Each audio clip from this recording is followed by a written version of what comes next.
Thiruvananthapuram mayor Arya രാജേന്ദ്രനെതിരെ KSRTC ഡ്രൈവറായിരുന്ന Yadu നൽകിയ കേസിൽ തുടർ നടപടികൾ സ്വീകരിച്ചിട്ടില്ലെന്ന് പോലീസ്. തിരുവനന്തപുരം കന്റോൺമെന്റ് പോലീസ് സ്റ്റേഷനിലെത്തി നൽകിയ പരാതിയെക്കുറിച്ച് യദു അന്വേഷിച്ചപ്പോഴായിരുന്നു പോലീസിന്റെ മറുപടി. മേയർക്കെതിരെ കോടതിയിൽ ഹർജി നൽകിയത് പോലീസ് ചോദ്യം ചെയ്തുവെന്നും യദു ജനം ടിവിയോട് പ്രതികരിച്ചു.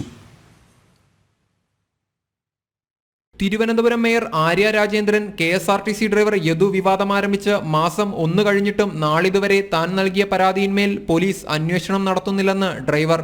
കേസ് അന്വേഷണത്തെക്കുറിച്ച് അന്വേഷിച്ച് തിരുവനന്തപുരം കന്റോൺമെന്റ് പോലീസ് സ്റ്റേഷനിൽ ചെന്നപ്പോൾ വീണ്ടും മാനസികമായി തളർത്തുന്നു.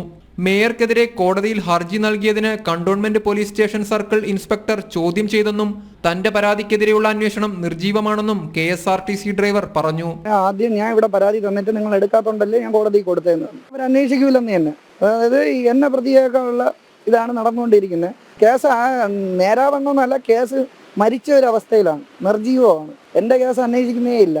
അതായത് ഇവരെ അന്വേഷിക്കാതെ ചുമ്മാ ഇവിടെ ഇരിക്കുന്നു, ഒരു അന്വേഷണം നടക്കുന്നില്ല. കോടതിയെ കബളിപ്പിക്കാൻ വേണ്ടിയിട്ട് ഓരോന്നും ഡ്യൂട്ടി സർട്ടിഫിക്കറ്റും ആകെ എൻ്റെ പരാതി മാത്രമാണ്. അതാണ് അന്വേഷണം.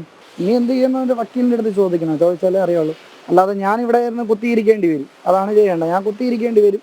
ഇവരപ്പോൾ ഒരു കേസ് ചേർത്തുന്നു, അങ്ങനെ സ്റ്റേഷൻ ഉപരോധിച്ചെന്നാണ് കേസ് ചാർജ് ചെയ്ത് അകത്താക്കുക. അതാണ് അവരുടെ ലക്ഷ്യം. പരാതി നൽകിയ തനിക്കെതിരെ കേസ് അന്വേഷണം നടത്തുന്നത് നിയമപരമായി നേരിടുമെന്നും യദു പറഞ്ഞു. ജനം, തിരുവനന്തപുരം.